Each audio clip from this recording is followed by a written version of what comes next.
Hey, Trooper Cody and Steve with a Light Horse video that yet again is a request. I've made a few videos that have touched upon the horses not coming back to Australia and Trooper Bluegum writing a poem about the horses not coming back, and it's a very emotive poem, and I've recited the last two verses of that poem and people have asked me to do the whole thing. So I think if I'm going to do the whole poem, what I should tell you is that in 1880 in Sydney, New South Wales, Oliver Hogue was born. He was from a very early age, despite living in Sydney, was a very athletic chap who loved horse riding and bicycle riding, and he was a very accomplished horseman at an early age. He spent many years of his early teenage years cycling around the east coast of Australia, thousands of miles. In 1907, he joined the Sydney Morning Herald as a correspondent. He was a good writer with a good flair for words. This, remember, is Oliver Hogue. When the First World War started, day one, he applied to be a war correspondent. He didn't make it, which is a whole other story of politics, Murdoch family. He didn't make it. So he decided day one he was going to enlist in this Australian army and go to war. He enlisted in September of 1914. He was with the first contingent that left Australia for the Middle East. He was with the first troops that landed at the Middle East. He enrolled as a trooper, but was soon found to be so switched on, he made an officer very quickly, got promoted through the ranks, and at the end of the war, getting ahead a bit, but at the end of the war, he was a major. I've sort of given it away a bit that he was there in the first days of 1914 landing in the Middle East, and he survived the entire war. He also went to Gallipoli. He went to Gallipoli in May of 1915 and he survived there for 5 months.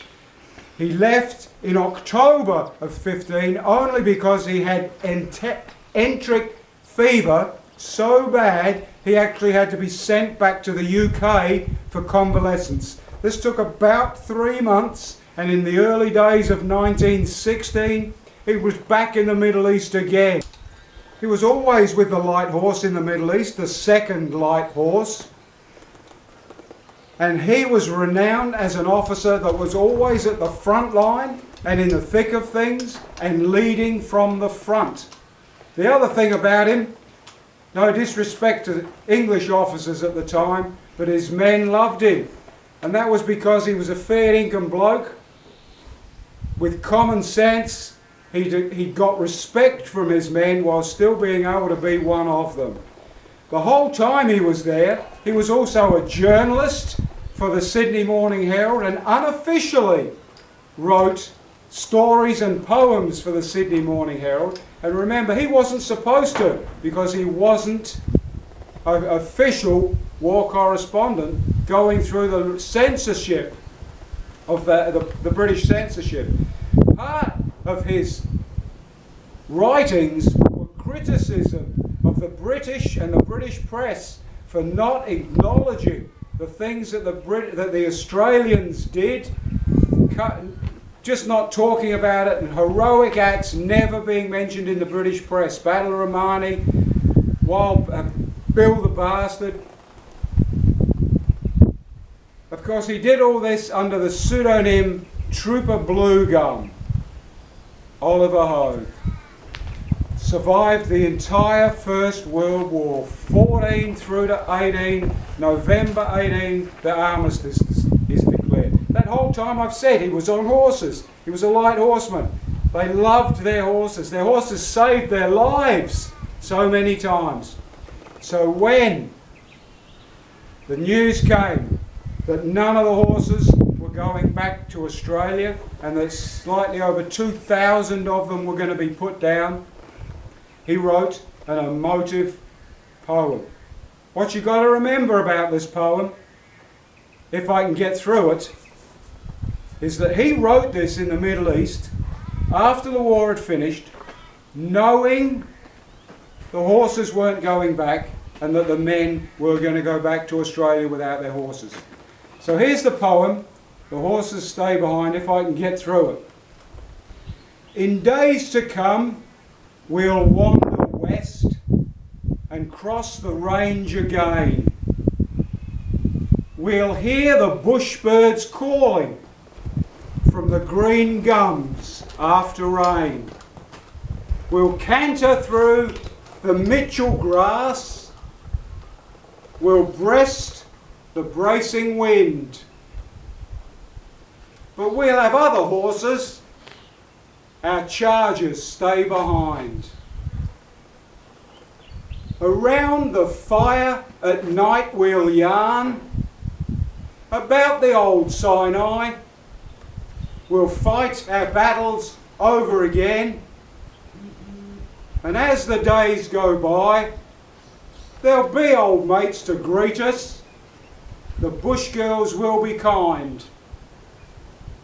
Still, our thoughts will often wander to the horses left behind.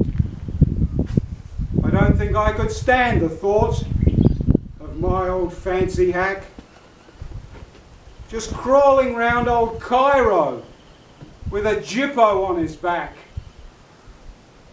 Perhaps some English tourist out in Palestine will find my broken-hearted whaler with a wooden plough behind.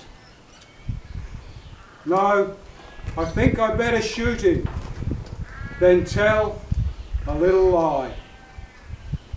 He floundered in a wombat hole and just lay down to die. Maybe I'll be court-martialed, but I'm damned if I'm inclined to go back to Australia and leave my horse behind. You think that's sad? Listen to the poem. He writes that poem in the Middle East. He writes about going back to Australia, back to his native land, hearing the bush birds, rain in the gums, how they'll sit around the fire and they'll tell yarns.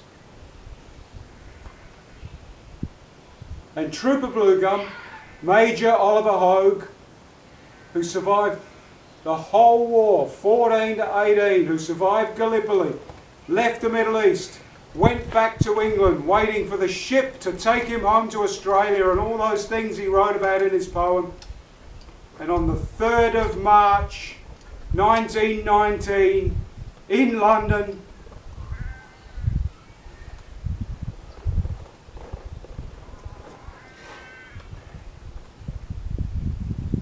that poor man got the flu